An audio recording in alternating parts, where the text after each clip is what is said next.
तुझे कोई क्षमा नहीं मिलेगा। आज तेरी सर कट के ही रहूंगी। महाकाली की क्रोध देखकर सीप की बेसधारी ब्रह्मदैत्य भागने लगा और महाकाली भी अपना अस्त्र लिए उसका पीछा करने लगी। फिर अचानक ब्रह्मदैत्य फिसल के गिरते ही महेशपुर गांव में गौरी नाम की एक लड़की रहती थी। वो बहुत ही खूबसूरत और गोरी थी। उसका रेशमी बाल बहुत ही सुंदर था। इस रूप के लिए उसके घमंड भी थी। वो बचपन से ही महादेव के बड़े भक्त थे और तब से उसका एक ही सपना था कि उसे महादेव जैसी पति मिले। इसीलिए महाशिवरात्रि के अगले शाम को, कल महाशिवरात्रि है, महादेव को जल चढ़ाऊंगी और प्रार्थना करूंगी कि उसकी तरह ही मुझे एक पति मिले। लेकिन कल तो मंदिर में बहुत भीड़ होगी। अगर सब एक साथ बाबा से प्रार्थना करेंगे तब मेरी प्रार्थना वो सुन नहीं पाए तो आज रात को ही मैं मंदिर चली जाती हूँ। ये कहकर गौरी उसी रात जंगल के शिव मंदिर के लिए रवाना हो गई। लेकिन वो जंगल बहुत ही घना था और एक शमशान को भी पार करके जाना पड़ता था। ज्यादातर रात के अंधेरे में उस तरफ कोई नहीं जाता था। लेकिन गौरी शिव की नाम जपते हुए मंदिर की तरफ जाती है। ओम नमः शिवाय, ओम नमः शिवाय, ओम नमः शिवाय। अरे बाप रे, मुझे एक अजीब सी अनुभव हो रही है। चारों ओर अंधेरा है। इधर उधर से लोमड़ी की आवाज सुनाई दे रही थी। कुछ दूर जाते ही एक काली बिल्ली उसका रास्ता काट गई। गौरी बहुत ही डर जाती है। तभी उसे सुनाई देती है एक पायलों की आवाज। लग रहा था कि कोई उसकी पीछे पीछे आ रही है। लेकिन गौरी एक बार भी पीछे की तरफ ना मुड़ के महादेव का नाम जपते हुए आखिरकार पुराने शिव मंदिर में पहुंच गए। और वहां पहुंच के वो अपनी सारे मन की बात महादेव को बताने लगी। हे महादेव, मैं इतनी रात को जंगल पार करके आपके पास आई हूँ सिर्फ मेरी मन की बात बताने के लिए। लेकिन आप तो मेरी कहाँ सुनते ही नहीं कि मुझे भी आप जैसा पति मिले। लीजिए, ये सारी चीज मैं आपके लिए लाई हूँ। इस बार मुझे आप जैसा पति चाहिए ही चाहिए। और तब स्वर्ग में बैठे माता पार्वती गौरी की सारी बात सुन रही थी। ये सब सुन के माता मन ही मन कहती है, चाहत तो देखो, शिव की जैसा पति चाहिए। न जाने क्यों सबका नजर मेरे पति पर ही है। पता तो नहीं शमशान में रहने वाला पति के साथ रहने में कैसा लगता है। जो जिसके साथ रहता है वही जानता है। सब्र कर, तू भी जान जाएगा। लेकिन इस पुराने शिव मंदिर के पास बेल के पेड़ पर बैठे एक ब्रह्मदैत्य पैर झुला रहा था और वो भी गौरी की सारी बात सुन लेता है। अरे ये सुंदरी कौन है और वो क्या बोल रही है?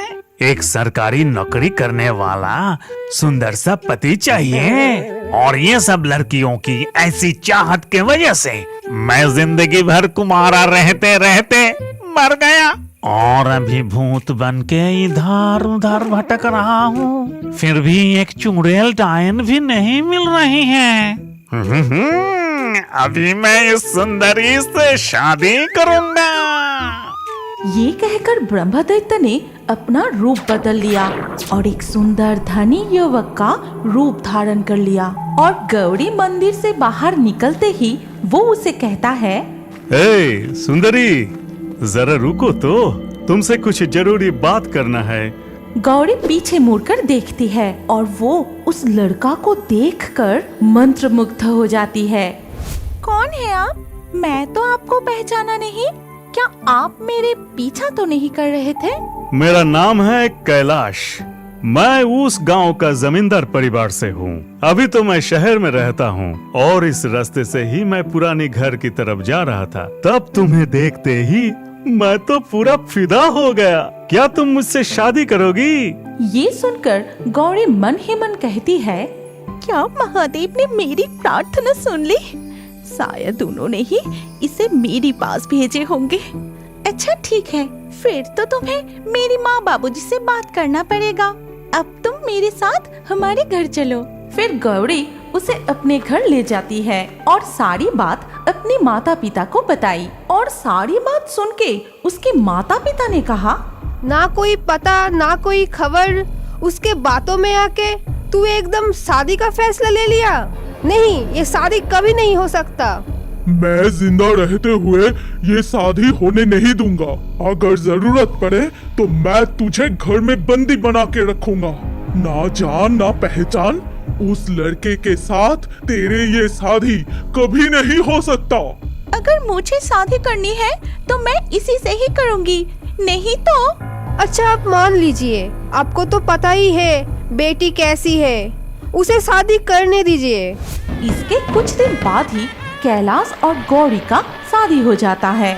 और उसी रात ही कैलाश अपनी पत्नी से कहता है, सुनो ना, कह रहा हूँ कि वो हमारे वो शहर वाली घर का अभी मरम्मत चल रही है और टूटा फूटा पुराना जमींदार घर में नई दुल्हन को लेके जाएंगे। ये तो शोभा नहीं देती और इसलिए मैं सोच रहा हूँ कुछ दिन के लिए ससुराल में ही रह जाता हूँ, ठीक है ना? शादी के बाद से ही कैलाश अपने ससुराल में बहुत ही खुशी खुशी रह जाता है। वो पत्नी को लेकर अपने घर जाना ही नहीं चाहता था। ऐसे ही एक दिन गौरी के पिताजी बाजार से मछली और मुर्गे की मांस खरीद कर लाते हैं। सुनती हो, ये मांस और मछली मैं रसोई में रख रहा हूँ। लेकिन उस मछली और मांस की खुशबू से कैलाश अपने आप को रोक नहीं पाया। तभी वो रसोई की तरफ जाता है। कच्चे मांस का खुशबू और साथ में कच्चा मछली, कितने दिनों से ये सब नहीं खाया। सासू माँ, ये सब पकाने से पहले ही मैं थोड़ा चख लेता हूँ। फिर वो अपनी असली ब्रह्मदैत्य के रूप में आ जाता है और सारे कच्चे मांस और मछली खाने लगा। तभी गौरी रसोई के बाहर खड़े सब कुछ खिड़की से देख लेता है। मेरे साथ ये क्या अनर्थ हो गया?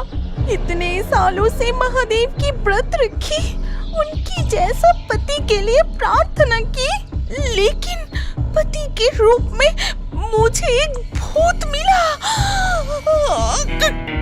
ये सब कुछ देख गौरी को दिल की दौड़ा पड़ गई और वो मर गई। तभी ब्रह्मदत्त अपनी इंसान पत्नी के पास आके कहता है, ये क्या? मेरे असली रूप देख के ही मेरे पत्नी मर गई। ओ मेरे प्यारे पत्नी, तुम्हें क्या हो गई? जरा आँख तो खोलो। अरे ये क्या हो गया रे? ऐसे ही कुछ दिन बीत जाते हैं। एक दिन शाम को दिखा जाता है कि जंगल में वो पुराने मंदिर के शिवलिंग पर पानी चढ़ा रही है।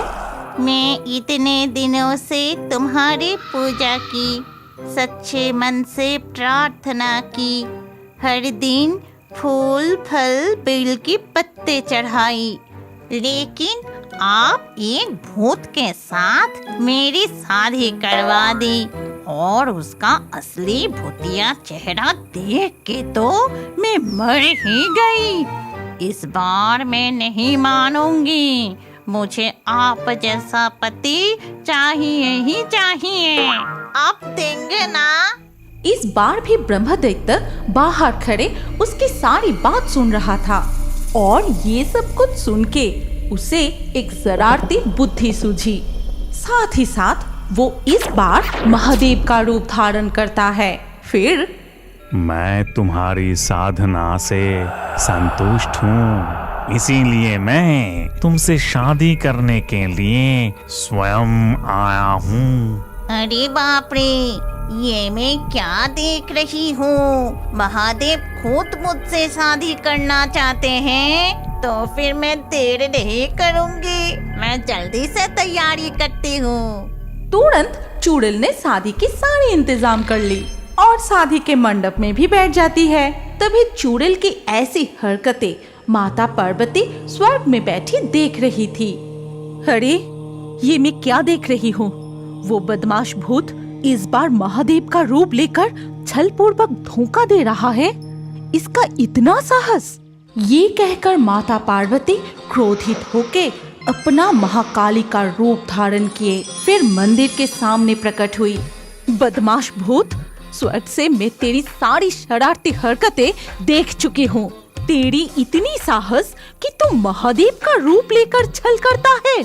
आज मैं तेरे धड़ से सर कट के अलग कर दूंगी। हे माता, मुझे छोड़ दो।